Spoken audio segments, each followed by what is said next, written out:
নমস্কার বন্ধুরা, welcome to ইউনিকন। তো আবারও আইপিএল অকশন নিয়ে ভিডিও, এবং এই ভিডিওতে আলোচনা করতে চলেছি আনক্যাপড ইন্ডিয়ান প্লেয়ারদের যে সেটটা, যেই সেটটা সব থেকে বেশি ইন্টারেস্টিং হতে চলেছিল সেই সেটটা নিয়ে। এবং সেই সেটে লিটারেলি আমরা সব থেকে বেস্ট লড়াই এখনো পর্যন্ত এই আইপিএল অকশনের দেখলাম।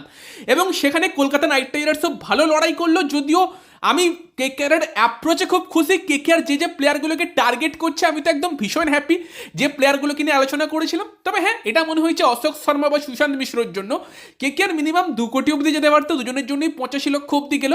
বাট সেই দুজনকে আমি টার্গেট লিস্টে রেখেছিলাম, কেকেআরও রেখেছিল, কেকেআর তাদের জন্য বিট করেছে, সেটা দেখে ভালো লাগলো। But Kolkata night Riders all out চলে গিয়েছিল কার্তিক শর্মার জন্য। হয়তো হাতে আরও 3-4 কোটি টাকা থাকলে কে জানে কেকেআর হয়তো নিয়ে নিতে পারতো।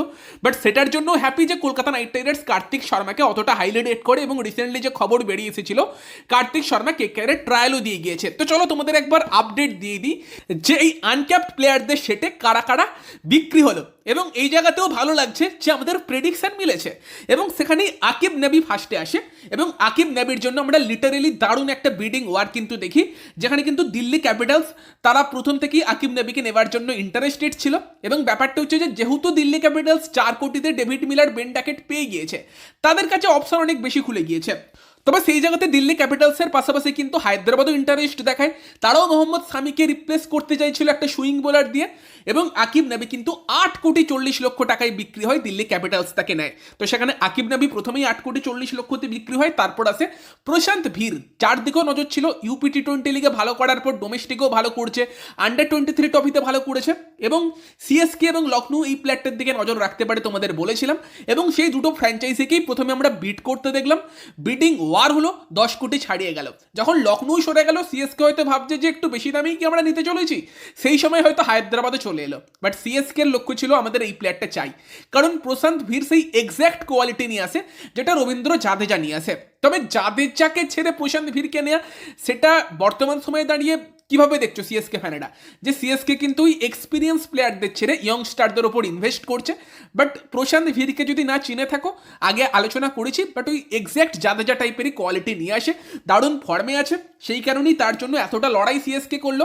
সিএসকে ফ্যানেরা আগে বলছিল সিএসকে করছেটা কি, এত টাকা নিয়ে কাকে নেবে? প্রশান্ত ভীরকে 14 কোটি 20 লক্ষ টাকায় প্রথমে সিএসকে নেয়, তাদের পার্সের অনেকটা টাকা খালি করে, এবং দেন আরেকজনের পেছনে করেছে, সেটা হচ্ছে কার্তিক শর্মা। যেই কার্তিক শর্মার জন্য চেন্নাই এবং কেকেআরের মধ্যে আমরা আরও একটা বিডিং ওয়ার দেখি ক্যামেরন গ্রিনের পর। তবে দেখে মনে হলো যে কেকেআর কোন প্লেয়ারকে চায় সেটা বোধহয় আম্বানির ছেলে বেশি ভালো জানে। সে তো ফার্স্টেই প্যাডেল তুলে কেকেআরকে বলছে চলো বিট করো বিট করো।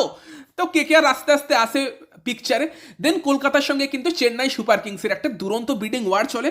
কলকাতা নাইট রাইডার্স 12 কোটি 80 লক্ষ টাকা অবধি বিট করেছিল, 19 কোটি টাকাই ছিল। তো অপশান ছিল না, কেকেআরের কাছে আর টাকা ছিল না।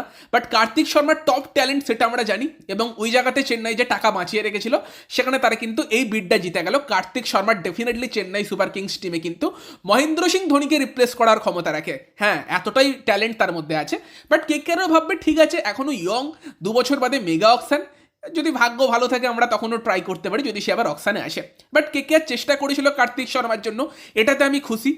তবে সেই জায়গাতে কিন্তু কেকেআর 12 কোটি 80 লক্ষতে ছেড়ে দেওয়ার পর যেটা দেখলাম সেটা হচ্ছে হায়দ্রাবাদ কিন্তু পিকচারে আসে, তারাও বিট করে। তবে লাস্ট অব্দি তারা হায়দ্রাবাদ পায় না, এবং সেখানে আমাকে একটা চিন্তা দিয়ে যায়। আমি ভেবেছিলাম যে কার্তিক শর্মা না হলে সালিল আরোরা সেই সেম এবিলিটি নিয়ে আসে। বাট হায়দ্রাবাদের কাছে এখনও 25 কোটি টাকা আছে, সালিল আরোরার জায়গাটাতে তারা ঝামেলা করতে চলেছে, যেটা আমি বুঝতে পারলাম। এবং সেই কারণেই কেকেআর হয়তো আরেকজনকে তুলে নিয়েছে। তো কাকে তুলেছে? সেটা হচ্ছে তেজস্বী ধাইয়া। যেই তেজস্বী ধাইয়াও একজন দারুণ ট্যালেন্ট, সেও সেই সেম টাইপের 5-6 ব্যাট করতে পারে, ফিনিশার টাইপের ব্যাটসম্যান। দিল্লি প্রিমিয়ার লিগে পরপর দুটো খুব ভালো মরশুম গিয়েছে, এবং এই মরশুমে আমরা সৈয়দ মুস্তাক আলী ট্রফিতে তার ব্যাট থেকে একটা 19 বলে 50 রানের ইনিংসও দেখেছি। ভালো ব্যাটিং সৈয়দ মুস্তাক আলী ট্রফিতেও করেছে। তো তেজস্বী ধাইয়াকে নিয়ে আমরা আগে তো আলোচনা করেইছি, পরে আরও ডিটেলে আলোচনা করব। বাট তেজস্বী ধাইয়াকে কিন্তু কেকেআর তুলে নিয়েছে। মুকুল চৌধুরীকে তুললেও ভালো লাগতো, মুকুল চৌধুরীও কিন্তু কেকেআরের মিডল অর্ডারে অ্যাজ এ স্পিন ব্যাসার শ্যুট করতে পারতো। বাট মুকুল চৌধুরীকে কিন্তু 2 কোটি 60 লক্ষ টাকায় লখনৌ সুপার জায়ান্ট তাদের দলে নিয়েছে। বাকি যে প্লেয়ারগুলো বিক্রি হয়েছে তার মধ্যে শিবম কুমারকে কিন্তু 30 লক্ষ টাকায় হায়দ্রাবাদ নিয়েছে। এবং দেন ফাস্ট বোলারদের সেট আছে, যেখানে কিন্তু অশোক শর্মা আর সুশান্ত মিশ্র, এই দুটো প্লেয়ারের দিকে আমার নজর ছিল। এবং এই দুটো প্লেয়ারই কিন্তু 90 লক্ষ টাকায় বিক্রি হয়েছে, কারণ অশোক শর্মা আর সুশান্ত মিশ্র এই দুটো প্লেয়ারের জন্যই কলকাতা নাইট রাইডার্স বিট করে। বাট কেকেআরের মাথায় ওই ফিগারটা ছিল যে 85 লক্ষ।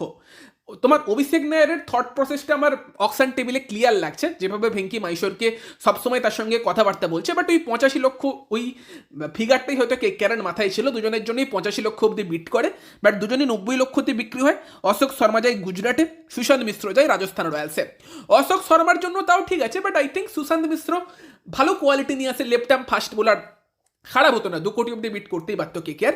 তবে কেকেআর অন্য একজন ফাস্ট বোলারকে তুলে নিয়েছে, আর সেটা হচ্ছে কার্তিক ত্যাগী। কার্তিক ত্যাগীর অবশ্যই ইনজুরি ইস্যু সবসময় থাকে, বাট তার মধ্যেও সেই গতিটা আছে। ব্যাকআপ ফাস্ট বোলার হিসেবে কার্তিক ত্যাগী যদি পুরোপুরি ফিট থাকে, কোনো অংশে কম নয়, গতি নিয়ে আসে। এবং সেখানে কিন্তু আগেও তার নাম নিয়ে আমরা অনেকবার আলোচনা করেছি, এইবারের অকশানে না, আগের বারের অকশানগুলোয়, সেই জায়গাতে কিন্তু কেকেআর কার্তিক ত্যাগীকে তুলে নিয়েছে ভারতীয় ফাস্ট বোলার হিসেবে। আর কোনো ভারতীয় ফাস্ট বোলার নেয় কিনা সেই দিকে আমরা নজর রাখবো। সাইরাজ পাটিলের মতো অলরাউন্ডারের জন্য বিট করে কিনা সেই দিকেও আমরা নজর রাখবো। তবে দেন কিন্তু নমন তেওয়ারি আছে, তার জন্য কিন্তু এলএসজি ভালো রকম ইন্টারেস্ট দেখায়, এবং 1 কোটি টাকায় কিন্তু নমন তেওয়ারিকে লখনৌ সুপার জায়েন্ট তারাও নিয়ে নেয়। প্রত্যেকটা টিমেরই আমার থট প্রসেসগুলো ভালো লাগছে, ক্লিয়ার লাগছে, যেরকম এক্সপেক্ট করেছিলাম সেরকমই যাচ্ছে। দেন স্পিনারদের সেটা কিন্তু ইয়াসরাজ পাঞ্জা, তাকে রাজস্থান রয়্যালস নেয় 30 লক্ষ টাকা, এবং ভিগনেশ পুতুর তাকেও 30 লক্ষ টাকায় নেয়। মুম্বাই কিন্তু কোনো ইন্টারেস্ট দেখায় না। তবে কলকাতা নাইট রাইডার্স কিন্তু শিবম শুক্লার ওপর কোনো ইন্টারেস্ট না দেখিয়ে প্রশান্ত সোলাঙ্কি তাকে 30 লক্ষ টাকায় কেকেআরে নেয়।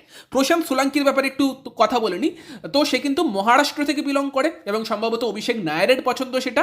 এবং রিসেন্ট যে মহারাষ্ট্র প্রিমিয়ার লিগ হয়েছে 2025-এ, সেখানে সব থেকে কম তার অ্যাভারেজ ছিল, সেকেন্ড হাইয়েস্ট উইকেট টেকার ছিল। তো সেই জায়গাতে প্রশান্ত সোলাঙ্কি কিন্তু মহারাষ্ট্র প্রিমিয়ার লিগে 14 অ্যাভারেজে 10টা ম্যাচে 17টা উইকেট নিয়েছে। এর আগে চেন্নাই সুপার কিংস দলে ছিল, 2টো ম্যাচও খেলেছে।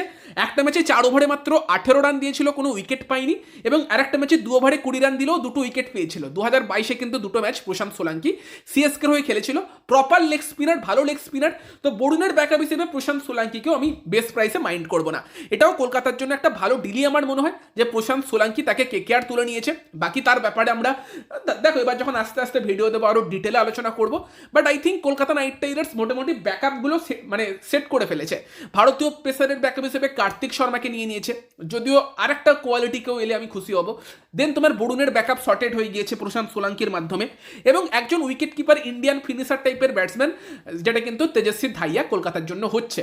এবং তার পাশাপাশি সালিল আরোরা, তাকে যদি কেকেআর পেয়ে যায়, আমি জানি না হায়দ্রাবাদ কি করবে, সেই জায়গাতে হায়দ্রাবাদ কেকেআরকে সমস্যার সৃষ্টি করতে পারে, ভীষণ খুশি হব আমি।